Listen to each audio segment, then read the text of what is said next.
শীতের দিনে গৃহহীন হলেন ১০০টি পরিবার। রেলের বুলডোজারে উচ্ছেদ, অসহায় মানুষগুলো বিপন্ন।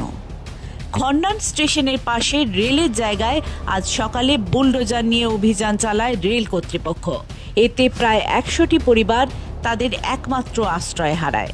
জানা গেছে ওই এলাকায় বহু বছর ধরে নিম্ন আয়ের মানুষ বসবাস করছেন, যাদের অনেকেই দিনমজুর, ছোটখাটো কাজ বা ছোটখাটো ব্যবসার মাধ্যমে জীবিকা নির্বাহ করে থাকেন। এলাকার মানুষের অভিযোগ, পুনর্বাসনের কোনো ব্যবস্থা না করেই তাদের উচ্ছেদ করা হয়েছে। তারা বলেন, রেলের তরফ থেকে মাত্র ৩ দিন আগে নোটিশ লাগিয়ে দেওয়া হয়, কিন্তু ওই সময়ের মধ্যে পুরোপুরি ঘর খালি করা তাদের পক্ষে সম্ভব ছিল না। সমস্যা কিছু জানিয়ে দিয়ে যায়নি, হঠাৎ নোটিশ মেরে দিয়ে গেছে। ৩ দিন মুখে বলে গেছে মৌখিক যে ৩ দিনের মধ্যে ঘর সাফ করতে হবে। এটা তো আর দোকানে 3 দিনের মধ্যে আমরা সাফ করে দেবো, এটা যথেষ্ট। আমরা একটা ঘর ফ্যামিলি পরিবার নিয়ে থাকি, বাচ্চা কাচ্চা। এখন সময় দেয়নি, মানে যেরকম জানোয়ারের সাথে ব্যবহার করে সেরকম আমাদের সাথে ব্যবহার করা হয়েছে। টাইম দেয়নি কো। আমাদের সব বাচ্চা কাচ্চা নিয়ে আমরা সব বাইরে এবং কোনো পুকুর পাড়ে পড়ে আছি আউট সব জায়গায়। এখন কি করব? এখন সরকার কিছু আমাদের ব্যবস্থা নিক, কোনো খাস জায়গা কিংবা কোনো কিছু দিক দিয়ে সাহায্য দিক আমাদেরকে। কতগুলো পরিবার থাকতেন এখানে?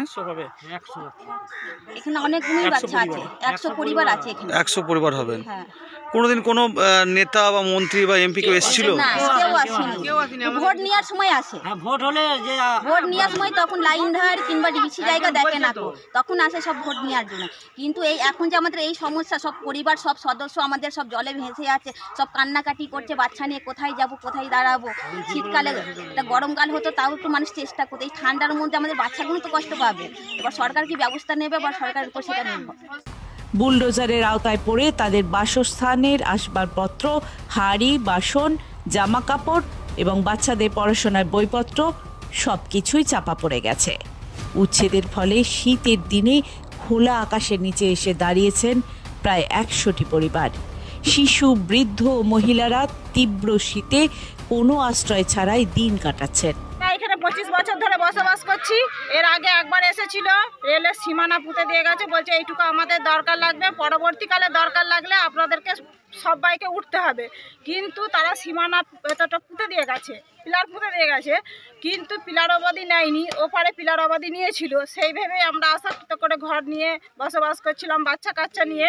কিন্তু এখন পরবর্তীকালে দেখছি দোকান ভাঙার পরিবর্তে ঘর শুদ্ধ ভেঙে দিয়ে যাচ্ছে এই পোলের এরিয়ার সীমানার এই সাইডটা, কিন্তু ওই সাইডটা বসবাস কেউ করে না, এই সাইডটাই বসবাস করে, কিন্তু এই ধারের বাড়িগুলোও সব ভাঙাচোরা করে দিই। বলছি 3 দিনে কি মানুষ ভাঙতে পারে?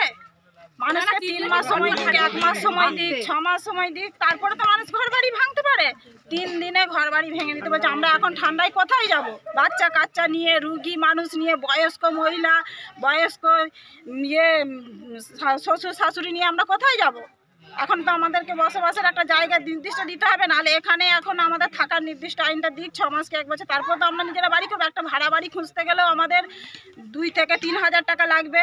আমরা যেহেতু দিন মজুরি খাটি, আমাদের যদি আজকে ইনকাম থাকতো তাহলে আমরা রেলের জায়গায় বসবাস করতাম না। আমরা দিন মজুরি, দিন আনি দিন খাই, আমরা রাখতেও পারি না। হয় এখানে বসবাস 6 মাস 1 বছর করতে দিন, নাহলে কোথাও খাস জায়গা থাকে তো দিন। স্থানীয়রা জানিয়েছেন, অনেকের ঘরেই ছোট বাচ্চা আছে, যাদের এই অবস্থায় স্বাস্থ্য ঝুঁকি বাড়ছে। রেল কর্তৃপক্ষের দাবি, বহু বছর ধরে এই জায়গাটি অবৈধভাবে দখল করে রাখা হয়েছিল এবং তারা বহুবার নোটিশ দিয়েছিলেন। তবে এলাকাবাসীর বক্তব্য, তারা স্থানীয় পঞ্চায়েতের নিয়মিত ট্যাক্স দেন এবং বৈধভাবে ইলেকট্রিক কানেকশনও রয়েছে তাদের দাবি, পুনর্বাসন ছাড়া উচ্ছেদ আইন বিরুদ্ধ। এলাকার মানুষ রেলের এই আচরণের বিরুদ্ধে তীব্র ক্ষোভ দেখিয়েছে। আমাদের এখানে পার্টি অফিসে তোমার এসেছিল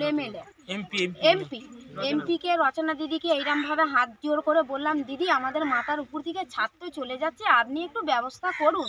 তখন দিদি আমাদের বলে, আপনারা আছেন কোথায়? আমরা বললাম রেলের জায়গায়। 3 দিন বলে গেছে, 3 দিনে কি ঘর সরাতে পারি? তখন দিদি বললেন আমাদের দায়িত্ব নেই। তো আমি বললাম, দেখুন কোথাও যদি খাস জায়গা থাকে 3 দিনের মধ্যে, এত বাচ্চা কাচ্চা ছোট ছোট কোথায় নিয়ে যাব আমরা? আপনি যদি মাথার উপরে ছাদ চলে যাচ্ছে, ছাদতে এসেও যদি দেন, তাহলেও তো জানবো যে আমাদের নেতারা এত কিছু করলো। কোনো বিষয় নিয়ে আমরা কোনো কিচ্ছুতে সাহায্য পাইনি। আপনারা মেনলি সবাইকে এখানকারই লোকাল বাসিন্দা না দূর থেকে কোন জায়গাতে এসে? লোকাল। আমাদের I card, voter card, ration card, ছেলে মেয়েদের সমস্ত জাতীয় আমাদের সব এখানকার। ট্যাক্সের রসিদ দেওয়া হয়, এমনকি ট্যাক্স রসিদ কাকে দেন? পঞ্চায়েতকে দিয়ে কিন্তু রেলের জায়গায় ট্যাক্স কিরকম পঞ্চায়েত নেয়? কারেন্ট ঢুকবে বলেছিল, তার জন্য ট্যাক্স কাটতে হবে বলেছিল, তার জন্য ট্যাক্সও কেটেছি, রসিদও আমাদের কাছে আছে।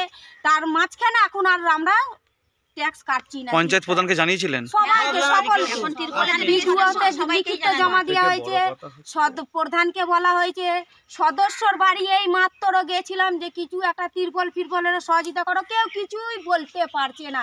আমাদের মোট কথা ঠেলাঠেলি হচ্ছে, কেই বলো সদস্য, কেই বলো প্রধান। সকলে আমাদেরকে সদস্যর বাড়ি গেলাম, সদস্য বলছে চলে যাও প্রধানের বাড়ি। এবার আমরা এই এত খেটে খুটে পারি কি স্যার, সারাদিন কান্না। Suman Chakraborty report, Hooghly Times.